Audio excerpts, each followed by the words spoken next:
오늘 말씀은 예레미야 1장 7절의 말씀입니다. 예레미야 1장 7절의 말씀. 다 같이 읽겠습니다. 시작. 여호와께서 내게 이르시되 너는 아이라 말하지 말고 내가 너를 누구에게 보내든지 너는 가며 내가 내게 무엇을 명령하든지 너는 말할지니라. 아멘. 이태원 참사가 발생한 지 일주일이 지났습니다. 개인적으로 일주일이 고통스러웠던 이유는 이런 비참한 상황 속에서 아무것도 할 수 없는 저 자신의 무능함 때문이었습니다. 청년을 참 사랑합니다. 그리고 그들과 함께한 시간도 참 많습니다.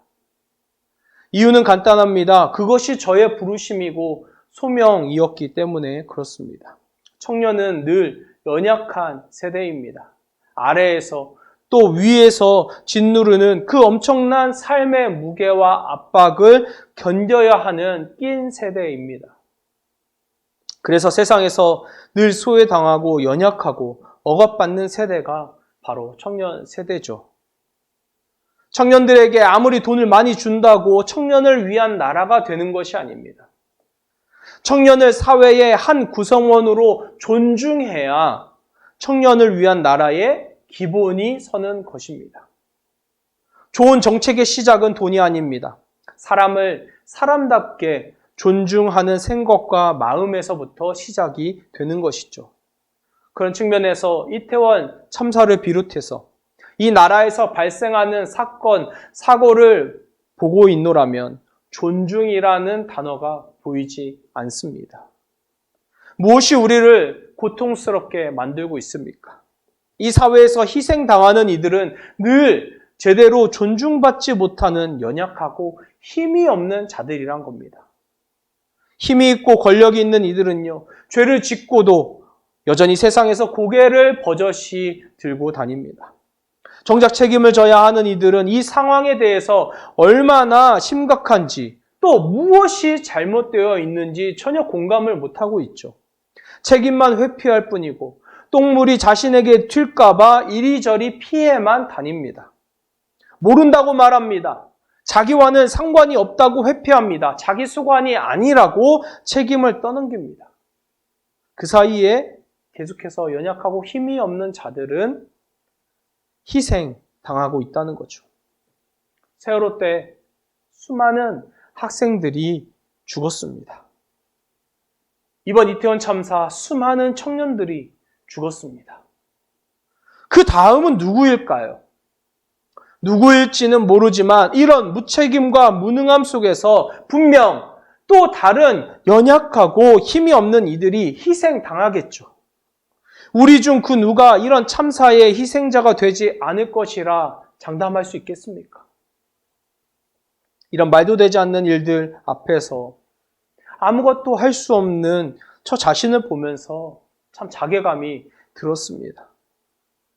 물론 이런 감정이 또 시간이 지나면서 희미해지겠죠. 그리고 우리는 일상을 언제 그런 일이 있었냐는 듯 살아가게 될 겁니다. 월드컵이 2주 앞으로 다가왔습니다. 우리는 이 참사를 겪고도 또 월드컵에 정신이 팔리겠죠. 이 참사에 책임을 져야 하는 누군가는 오히려 그것을 간절히 기다리고 있을지도 모릅니다. 이것이 시간이 가진 힘이라고 저는 말하고 싶습니다. 시간은 지우개와 같습니다. 시간은 고통의 시간도 환희의 순간도 지워버립니다. 그래서 망각하게 만들어버리죠. 그런데 아십니까? 아무리 지워도 흔적이 남는 경우가 있습니다. 바로 글을 쓸 때 세게 눌러 쓰는 경우가 그렇습니다. 글자는 지워져도 흔적이 남죠.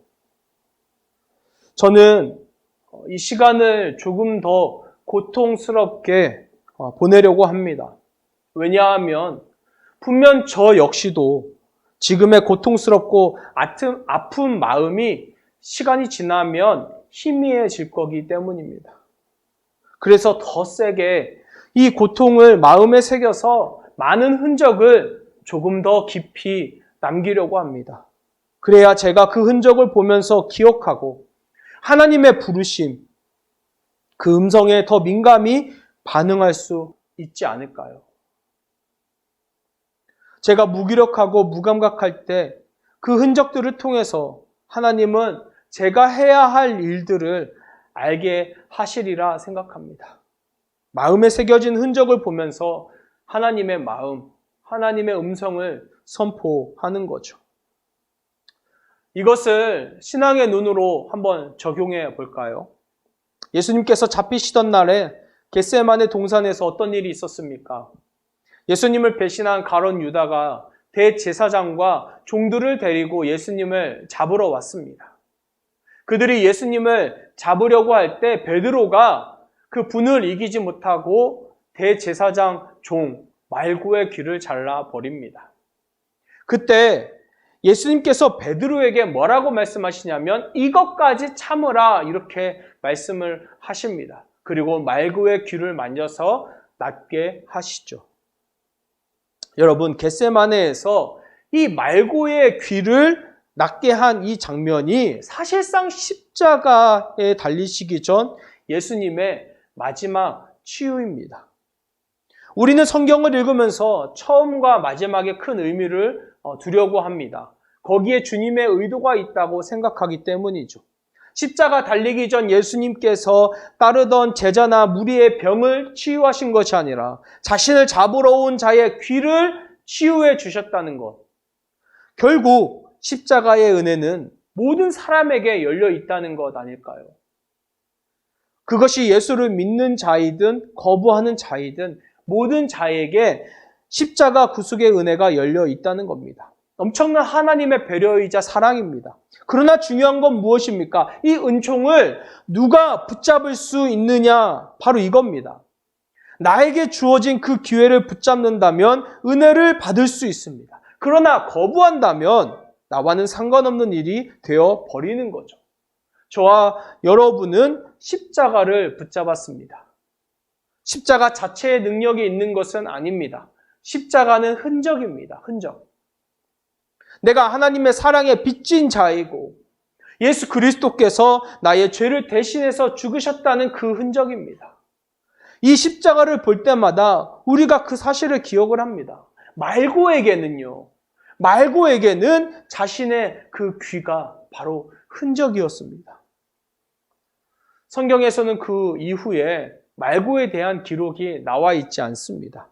그가 어떤 삶을 살았는지 우리가 알 수 없지요. 다만 몇몇 기록에서는 말고가 나중에 부활의 주님을 만나서 주님께서 주신 그 옷자락을 가지고 야고보에게 갔다라는 기록이 있긴 합니다.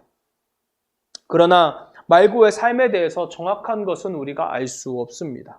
우리가 분명히 알고 있는 한 가지, 그것은 그가 어떤 선택을 했든 흔적을 가지고 있었다라는 겁니다. 그 흔적을 회개와 은혜의 증거로 삼을지 말지는 그가 결정을 하는 것이죠.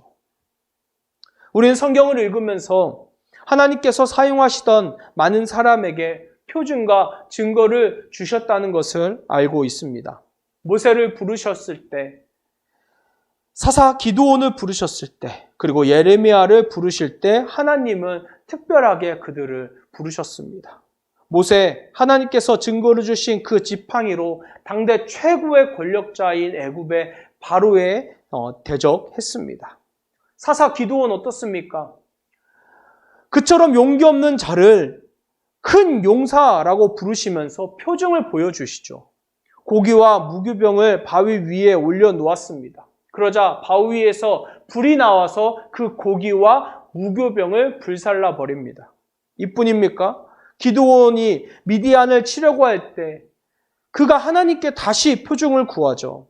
내 손으로 이스라엘을 구원하시려거든 타작 마당에 있는 양털 한 뭉치에만 이슬이 있고 주변 땅을 마르게 하소서. 그 다음날 어떻게 됩니까? 아침에 그 양털에만 이슬이 맺혀서 짜보니까 그릇에 물이 가득했습니다. 소심한 기드온은요, 그 반대로 한 번 더 표징을 구합니다. 역시 하나님은 그대로 다 해주셨습니다. 이런 표정을 가진 기드온은요, 미디안을 300명의 군사로 승리를 할 수 있었죠. 예레미야는 어떻습니까? 절망과 암흑의 시대를 살던 예레미야를 하나님 선지자로 부르시죠. 예레미야는 자신은 말을 잘 할지 모른다라고 사실상 하나님의 그 부르심에 거부했습니다. 그러나 하나님이 예레미야에게 말씀을 하시는 겁니다. 그 말씀 한번 같이 찾아보았으면 좋겠습니다. 예레미야 1장 7절로 9절의 말씀입니다. 같이 읽겠습니다. 시작. 여호와께서 내게 이르시되 너는 아이라 말하지 말고 내가 너를 누구에게 보내든지 너는 가며 내가 네게 무엇을 명령하든지 너는 말할지니라. 너는 그들 때문에 두려워하지 말라. 내가 너와 함께하여 너를 구원하리라. 나 여호와의 말이니라 하시고 여호와께서 그의 손을 내밀어 내 입에 대시며 여호와께서 내게 이르시되 보라 내가 내 말을 내 입에 두었노라. 아멘. 예레미야의 입에 여호와의 말을 두었다라고 하십니다.